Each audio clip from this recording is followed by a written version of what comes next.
Hi everyone, this is Michael from EduAims, and I'm here today to share some invaluable insights on how you should approach MBA admissions in 2021.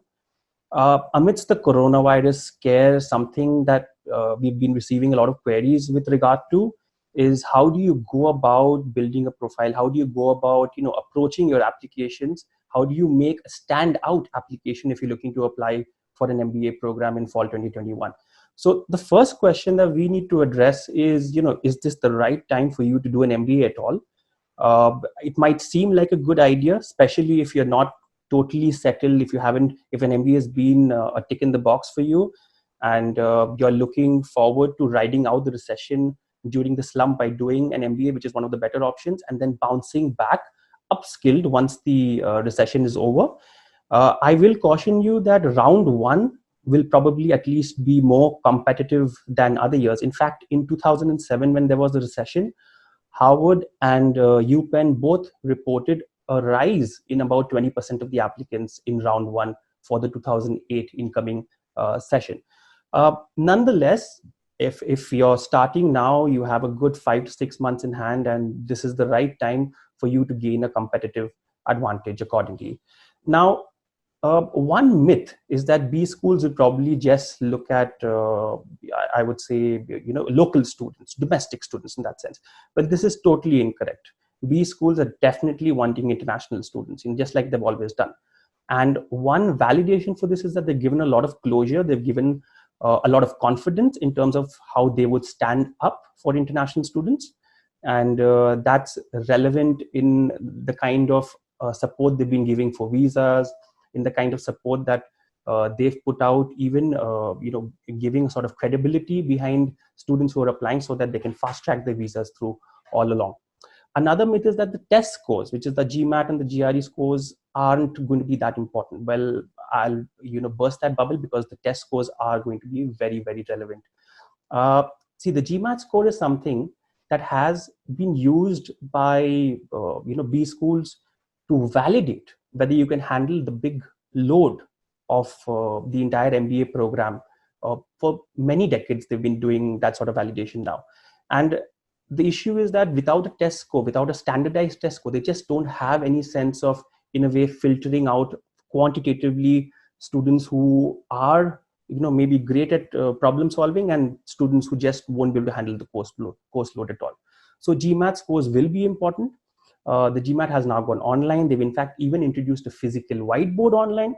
So I don't see that priority going out anywhere.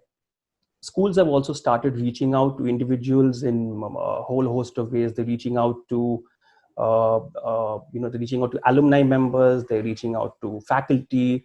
Schools are having more webinars than ever. So your interaction with universities, even though we're in a lockdown phase, could actually be a lot easier right now. It could be a good time to reach out to many individuals and find out what the best fit schools would be for you. So what do you need to do to make a standout application? Well, you can start off by dialing up your digital networking. I mean, if you're not yet on LinkedIn, you should definitely go on the portal, make an account immediately. Upskill, put down your profile, put down the stuff that you would add value with. It's important to make sure that your connections are able to understand exactly what areas are your strengths and how you can add a lot of value. Show adaptability. Many companies have had to adapt. I would say almost all companies have had to adapt in the last few months. So you're an individual who's been part of companies, been part of organizations.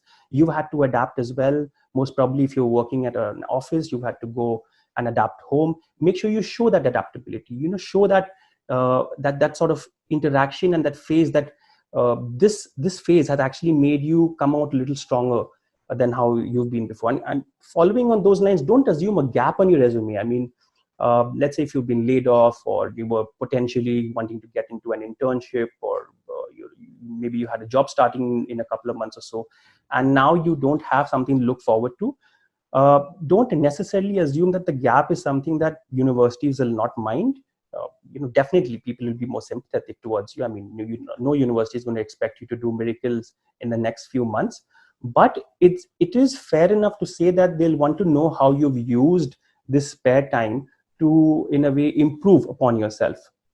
So if you've done additional courses, if you've leveled up your quantitative skills, if you've learned a little bit of programming, even if you've pursued a hobby or done something that's been on your bucket list for a very long time, this is the right time to portray that in your application. Uh, Position your uniqueness as well in your application. That's another important factor. I mean, it's all about creating a standout application at the end of the day. The process itself is riddled with places in which you can show how you stand out. I mean, from admission essays to the interviews to the short questions all throughout the application, you get a lot of chance in showing how individualistic you can be. And that's something that you should start working on from now itself. Make sure you're self-reflective. Use a lot of the time that you have in hand over the next few months in understanding yourself better. Reach out to people, reach out to experts if required, reach out to colleagues, reach out to friends, to mentors, get feedback on the work that you've done. Be ready to be critical about yourself, because that's what the B School admissions process is all about. It's about discovering yourself, understanding the right fit, understanding your long-term goals, and seeking out how a B School can help you reach those long-term goals. And that's about it. So guys, you start early, have fun, and all the best.